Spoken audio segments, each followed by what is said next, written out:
What's up, guys? It's Will here, once again for another prediction show here. We're here for UFC Fight Night 182, Santos against Teixeira.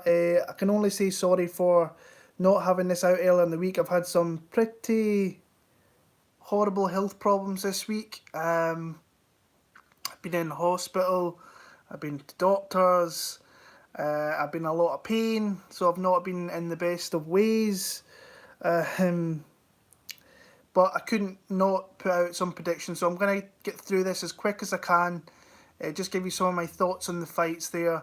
I've not been able to watch as many fights as I usually like for these guys, so it's just some of my thoughts on how the fight could go and so on. But like I say, I apologise that I couldn't get it out sooner and earlier in the week like I usually do, but kidney stones is a motherfucker. Honestly, guys, it is horrible. I don't wish it on the worst enemy. It's really not nice at all. So, yeah, I'm going to go through this as quickly as I can. If you could give me a thumbs up, that'd be much appreciated. If you're new to the channel, we're still trying to hit 4,000 subs by the end of the year. That would be fantastic. So, yeah, again, apologies for not getting it out sooner for you. But I will get next week's show out on the Monday night, Tuesday morning, for wherever you are in the world. So, starting off, Gustavo Lopez against Anthony Burchak. I never thought I'd see Anthony Burchak back in the UFC. Really nice guy. Met him in Vegas. Spent a little bit of time with him when I was over there for International Fight Week. Really cool guy. Really nice guy. A guy that you could really talk a lot about the fight game with, and the jiu-jitsu especially. It was something that he loved talking about. Kind of faded off, went to Rising, lost a couple of split decisions. LFA won a fight there, went to Kombachi. I think he did a little bit of commentating, some jiu-jitsu fights, matchups I should say. But honestly, a guy I never thought I'd see come back in. But in the COVID era, you maybe got to expect some of these guys to come back.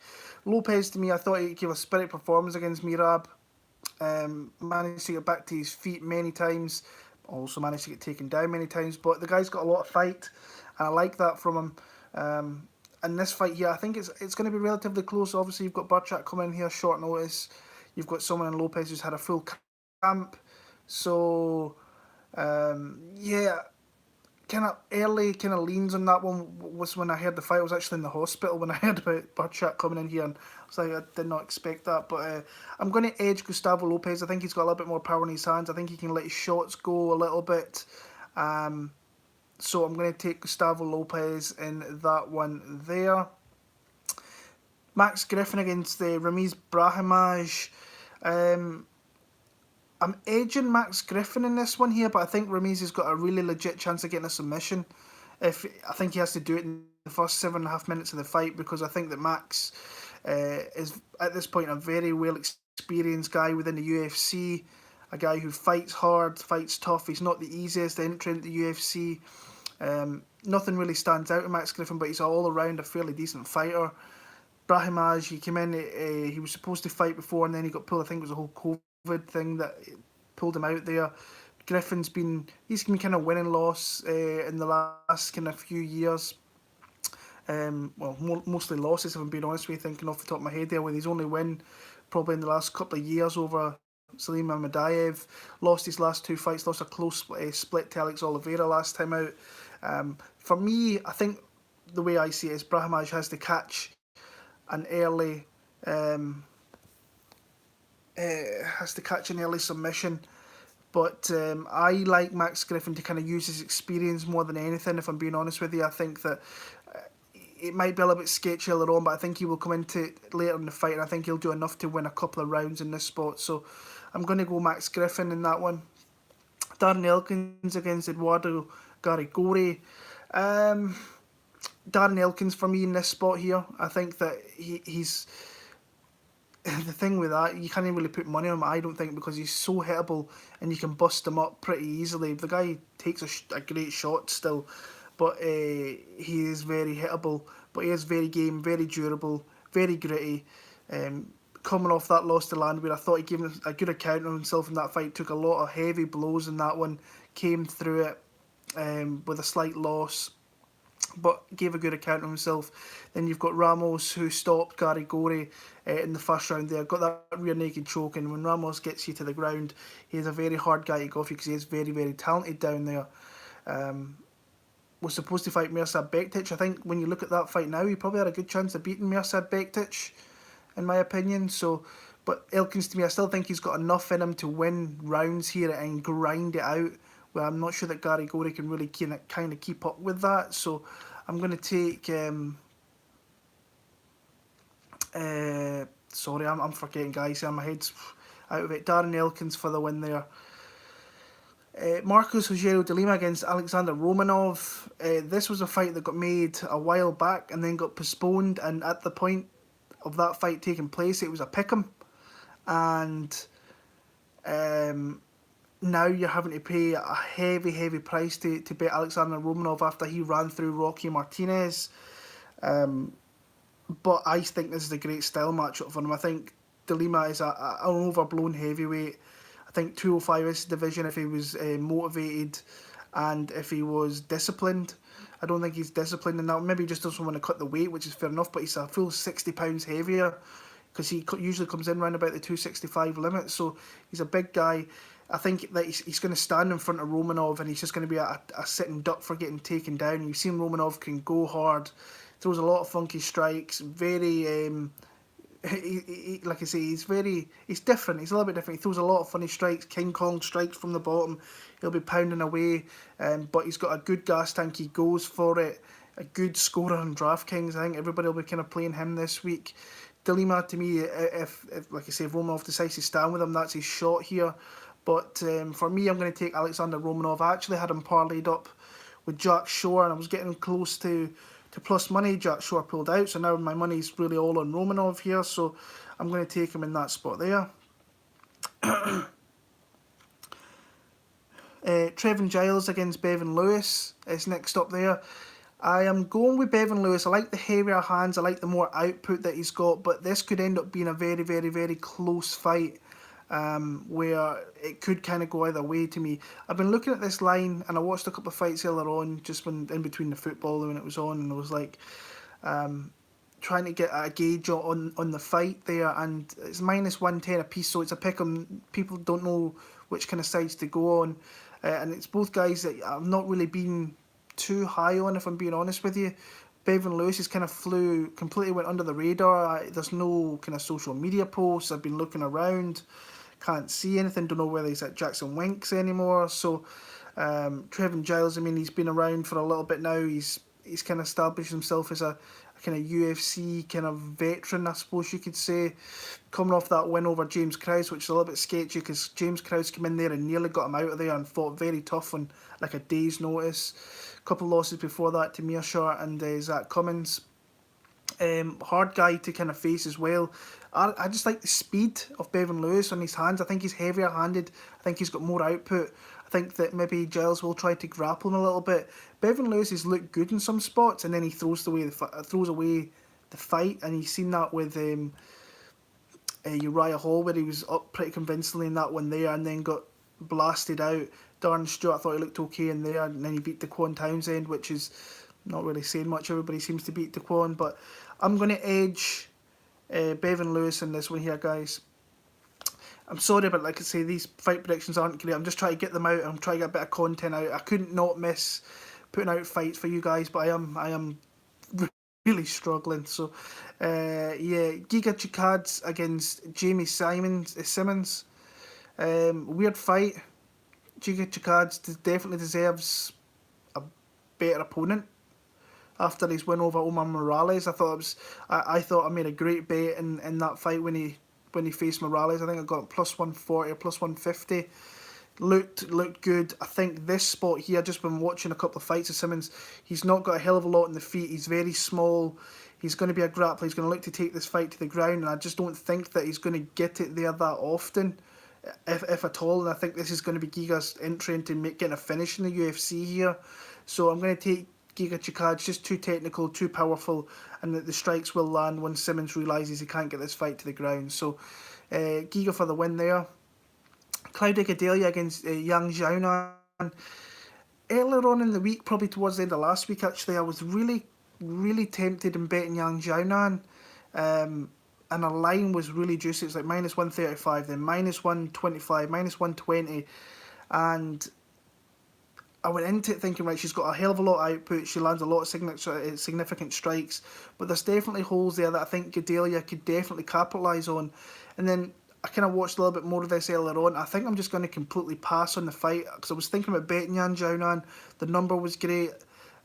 She's definitely got some advantages here if it stays on the feet with her output, with her variety of strikes. But Gadelha's strong and she can get takedowns, and I think that she can get numerous takedowns within the rounds or within spots within the rounds.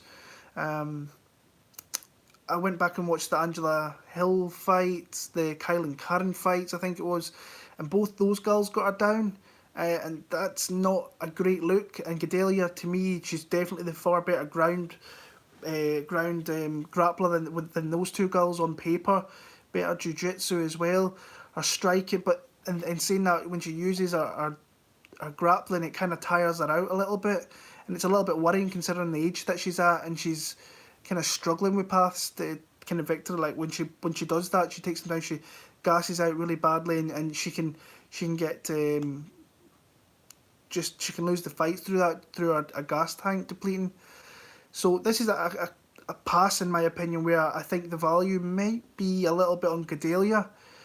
So I'm actually going to kind of change my pick in this because the gut feeling this one is I think Gadelha might like edge out a decision. I think she might get a takedown in maybe rounds 1, maybe rounds 3 if she can keep that gas tank going. So I'm going to take a little shot on Claudia Gadelha, and like I said, I'm not going to bet it because I think I'd rather see Yang Xioanan win because I like her style, but I think this is a tough fight considering who she's faced before. Now she's moving up into the kind of upper echelon where you've got someone like Gadelha who's faced everybody. So I know there's a few people that I've been speaking to earlier on in the week regarding Yang Xioanan.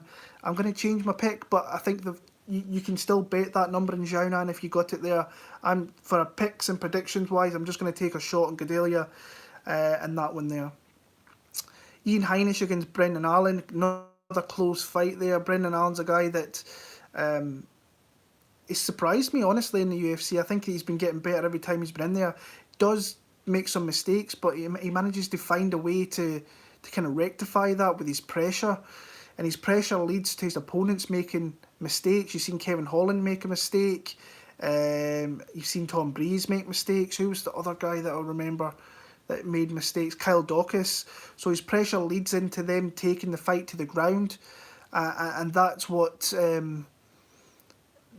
that can lead to him being very, very good on the ground, and that's what he is. He's got a good gas tank. He can go. I think he's ever improving. I think he takes a lot of shots, which considering at 24, 25 years old, that's not a good look, honestly, going on, especially staying around the UFC. I think there's some bad blood here between him and Ian Heinisch. And what I like about Ian Heinisch, and I really thought about betting Ian Heinisch last Sunday, I think he was plus 115. And I was very close to tapping place bet, and I didn't do it. I thought, just a fight that I don't think I've got the best read on, but Ian Heinisch is not the type of guy. I mean, you can get him down. He's a wrestler by trade. That's what he came up during his young days there, but he's a hard guy to kind of bully. So this is kind of where I'm going, where Allen might not be able to kind of use that physical pressure that he has done in previous fights. I think Heinisch will maybe plant his feet a little bit, throw some hard counter shots when he's pressuring forward. And if it gets to the ground, then you have to be careful with Allen because he can make his way to the back. But we've seen, I think Heinisch has been in there with more difficult guys like your Carlos Jr. and so on.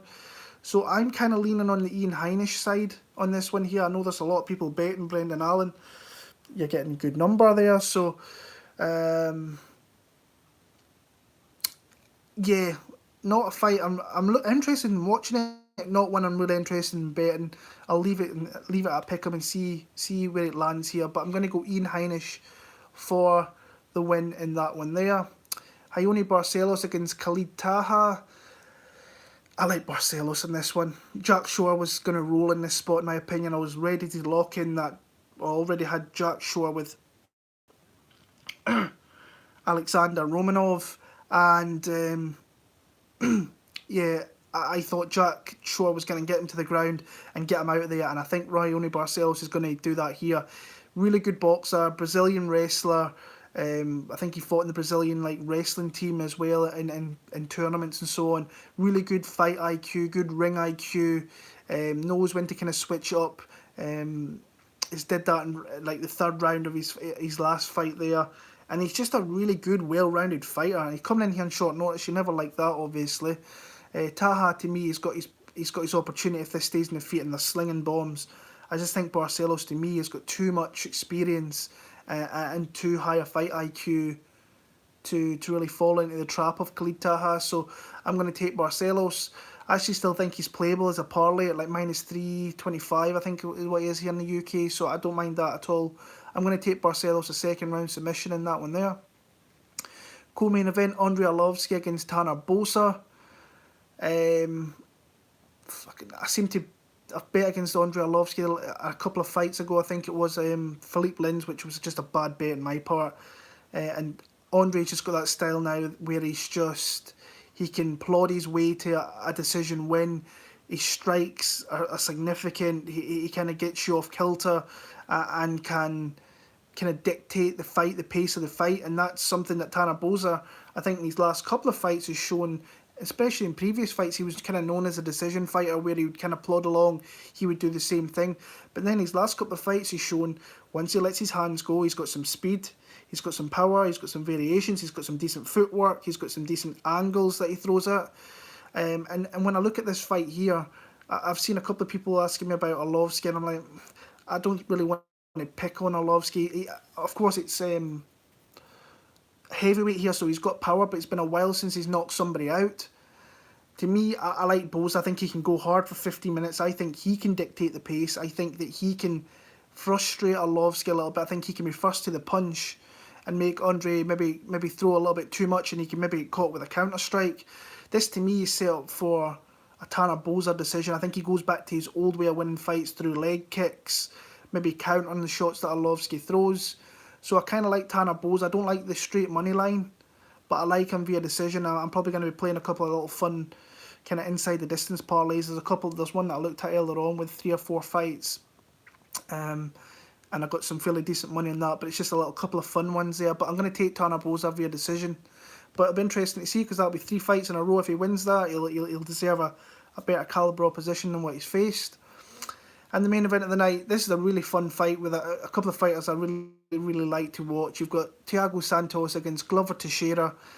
I'm a big fan of Glover Teixeira, and I think this is a very winnable fight for him here, actually.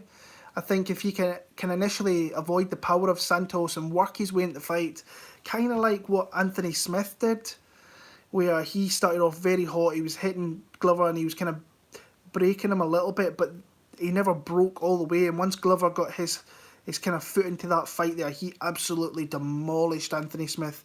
And he was a decent sized underdog. I can't remember what I cashed him at there. And now he's plus 200. So I don't know how in this spot you can be betting Thiago Santos, especially coming off big injuries. A little bit of a layoff. When was his last fight? It was the John Jones fight, wasn't it? But when was that? April 2019? July 2019. So I like Heinisch, just while you're asking in the chat there. Getting back to the main event here, I'm